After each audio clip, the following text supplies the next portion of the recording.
Hello everyone, welcome to our DipIFRS December 2025 attempt. I'm your tutor Aaisha Faisal and I'll walk you all through the course today. I'll also do a brief introduction about myself. So yes, for all those who do not know me, my name is Aaisha Faisal. I'm a ACCA member, also a CPA Canada member, to be precise, CPA Ontario member.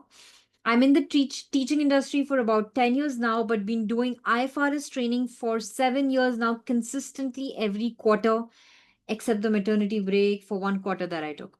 Okay. And till date, I have taught more than 4,000 working professionals in IFRS as well as students.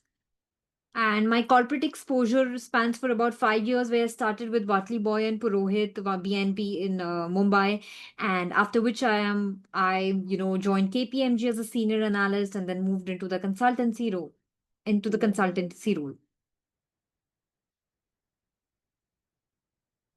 Just 1 second, guys. Just have this issue. Yeah. So this is a background about me. Now, I don't want to waste time, but I want to deep dive into exactly how this paper is going to prepare you for what role. See, of course, one thing is that you all are right now over here to crack this paper, and you all are here to enroll, or you're here to actually gain insights on how to crack the paper. I understand that, but of course it's equally important to understand that how in the real world this paper can benefit you. Okay, so there are some roles definitely where this paper can have a direct impact. Okay, so of course if you're in the managerial roles or the C-level roles, okay, either in managerial roles or C-level roles, this paper is definitely going to use you. If you're on the reporting side, so if you're a financial reporting manager, if you're a financial controller, if you're a CFO, if you're any individual who are reporting to these guys, if you're a consultant, if you're a financial analyst, of course, this paper is going to help you, because this paper is about IFRS, International Financial Reporting Standards. Okay, reporting, reporting standards. So you need to know what the reporting laws are globally. Yeah. And these are your global reporting laws. Why do I say global reporting laws? Because these are spread in more than 150 countries. That's why it's very much easy to say that these are your global reporting laws. Okay, global reporting laws. Of course, I can't stress enough that if you have a good exposure on these IFRSs, to what extent your employability chances would increase. Okay, just 1 second, guys.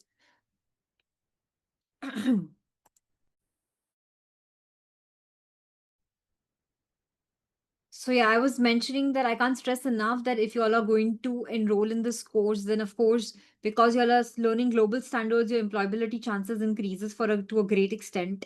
And also because IFRS is close to US GAAP, you are also in a position to say that yes, you have good knowledge of US GAAP as well, right? Now, other key things that you should know about this paper. So of course, it's a 3-hour paper.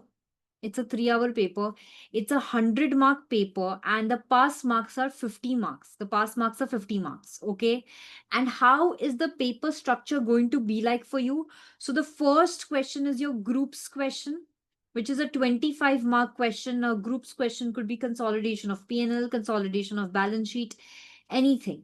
And the next question is going to be ethics with standards. Okay, it's going to be a combination, ethics with standards. And these standards could be again any standards. I can't cherry pick and say, okay, question number 2 is going to test only so and so standards. No. Ethics with any standards, and ethics mostly will be around only a 4-mark requirement. Okay, so this is your next 25-mark requirement. Question number 3 is amalgamation of standards. So again, you can't cherry pick. Again, I can't tell you that, okay, this question number 3 is going to be from a specific part of the syllabus. No, they're going to test you from any part of the paper. And this again is a 25-mark question. Okay.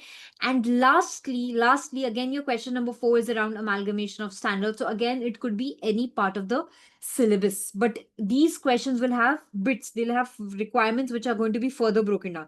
That's why I say amalgamation, because one question can be around too many.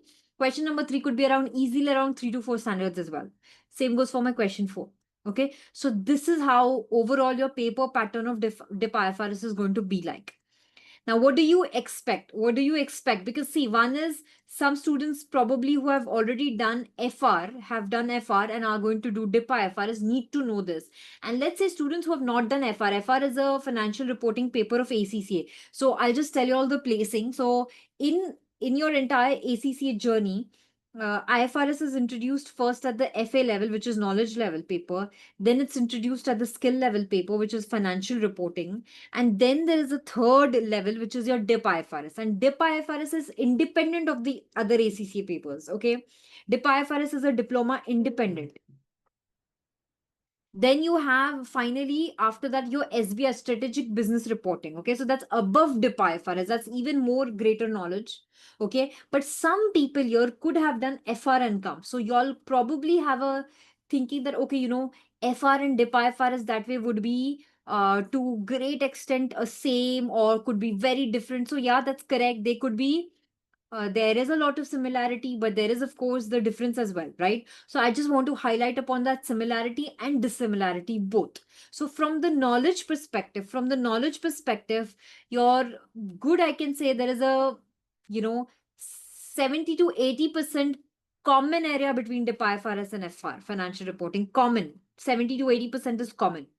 But yes, there is a 20% difference also because DipIFRS will introduce you more, deeper knowledge. The question style is different. So knowledge wise, yes, there is a 70 to 80% commonality, I would say. Okay, 70% to 80% knowledge wise, they are same. Okay. And of course, DipIFRS is going to introduce you to more knowledge from the question testing perspective.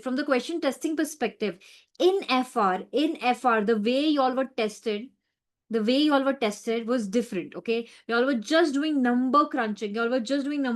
Discursive was hardly any part of the paper. It could be just a 15 mark, not even 15. That's a lot that I've said. It could be just in fact, in section C, there could be like a sub question, which is like a 5 mark around discursive. So maximum, I feel like 10 mark could be discursive, right? So your, let's say if 10% is discursive, in DipIFR is a major content is discursive element. Major content is discursive element. Very easily I can say, okay, 60% paper is discursive element. Okay, 50 to 60% paper easily I can say is discursive element. Okay, so that way the way the papers are tested is very different. Why? Because in FR, you were just doing number crunching, and in DipIFRS, you are doing your number crunching. Yes, you are doing it, but you're explaining it as well. You're explaining those numbers as well. There's a lot of explanation that is done. Okay. So this is how it is different. Now, just one more thing.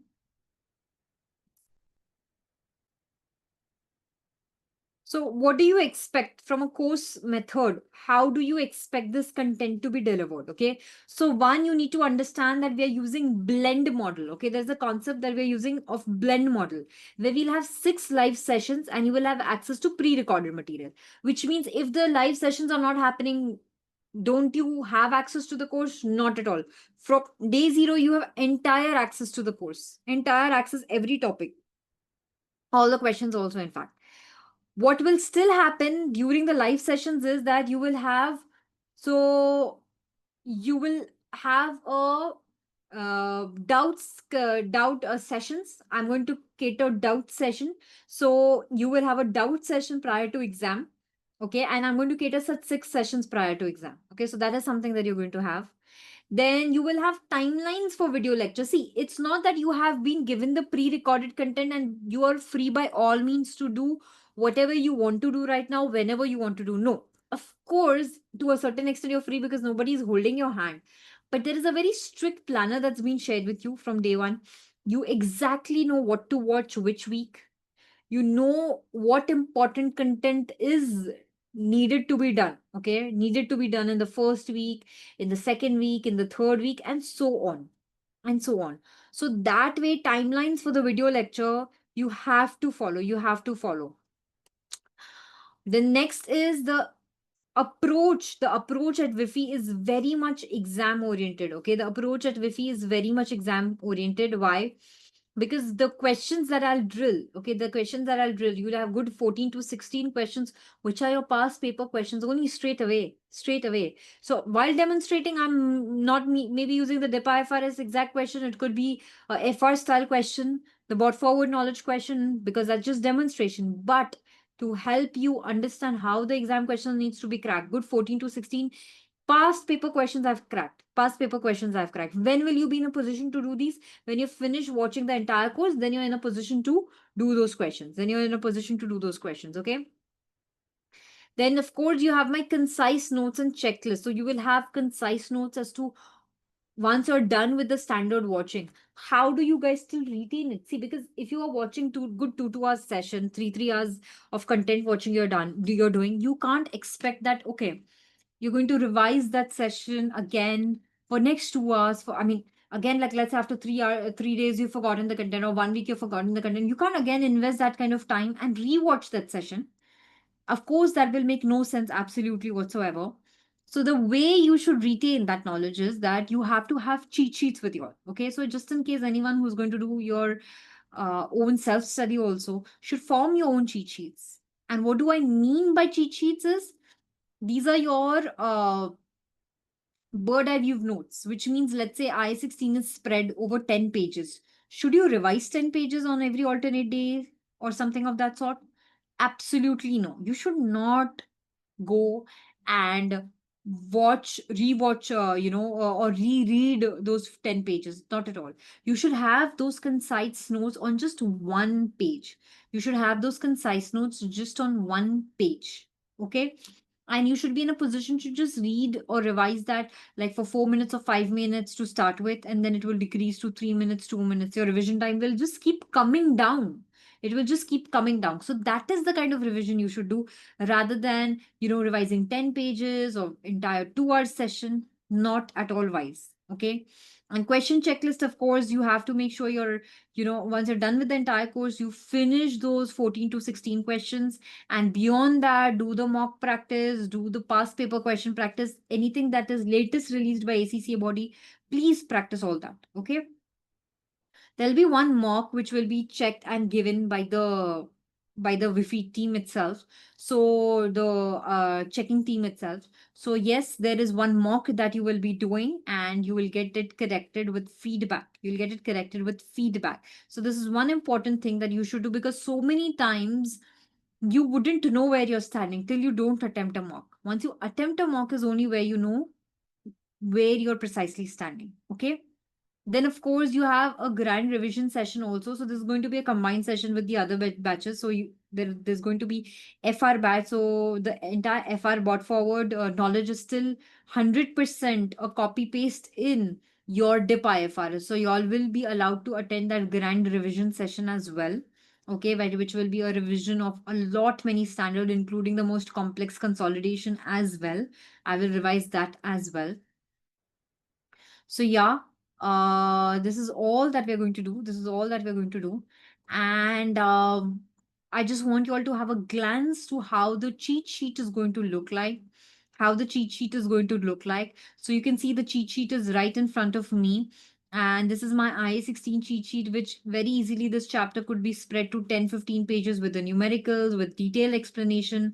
But yes, if one needs to just remember the important details of the standard, it's still very much possible. It's still very much possible, right? You can see it right in front of you.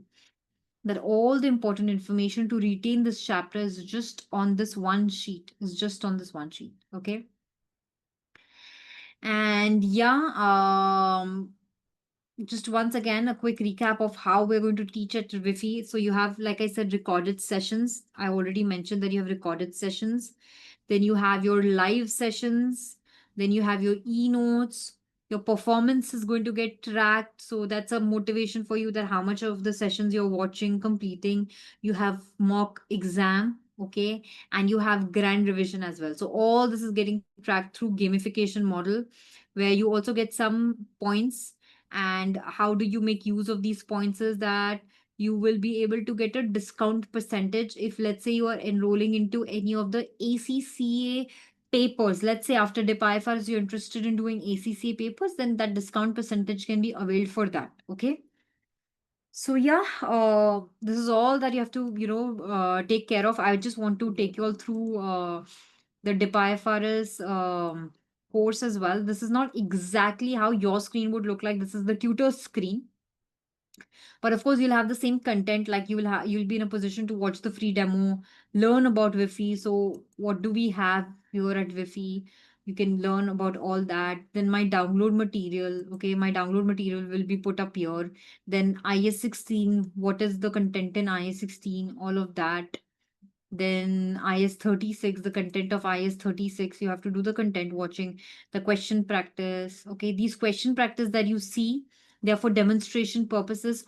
All my DipIFRS related questions, all my DipIFRS related questions will be right at the bottom. Question practice, past papers. These are my 100% DipIFRS past papers questions only. So when you see the quote question 1 June 2024, it's an actual DipIFRS June 2024 past paper. Okay, when you see question number 2 December 2023 question 1 alpha, then it's a actual December 2023 question 1 alpha. Okay, so yeah, this is how I've put it up, and right now you can see there are already 14 questions up there, so they're good enough for you to practice along with all the demonstration questions which are already in there. So you can see there is a lot of demonstration questions, so they are already in there. Okay, so other than this, yes. Consolidation practice. I have given you all 4 questions, but other than this, I'm going to give you entire list of additional questions. So there is a good question, like I'll tell you approximately 10 more questions are going to get uploaded on this portal for consolidation. Anything between 10 to 14 questions are going to get uploaded. In fact, the by the time you'll see the orientation, actually see the orientation, it will be already be uploaded because it's ready recorded. Okay. So 14 more questions, 10 to 14 more questions are going to get uploaded on the consolidation. So these are the ones that you see over here, the actual past DipIFRS questions, but I'm also going to give you all access to the FR question practice, which is exactly same like how you're still going to see in the DipIFRS, right? The DipIFRS also you're going to see the same consolidation questions. So for demonstration purposes, all the FR questions are going to be relevant here. So those 10 to 14 questions I'm going to give you all access to. So yes, this is a lot of material for you all to practice. Other than this, you all will have these question kits available. These are all getting compiled. These are getting all compiled and are going to be readily available in a kit form for you. So you don't have to go to the past paper to try to get the question 1 on June or December 2023 question. No, nothing of that sort. You all already have the kits ready. You already have the kits ready. You simply download it. You simply download it and then refer it and then refer it. Okay. So this is how, yes, your DipIFRS is designed. You all can watch the demo session and then make a call of how much comfortable you are in terms of enrolling in this course. And if you like the course, if you want to enroll it, then please make a note of these contact numbers and contact the support team for enrollment. Contact the support team for enrollment. Okay. Right. And just one more thing. If I have one link ready, I would want to share that link as well with you all. Yeah. So I want to give you all a global group link.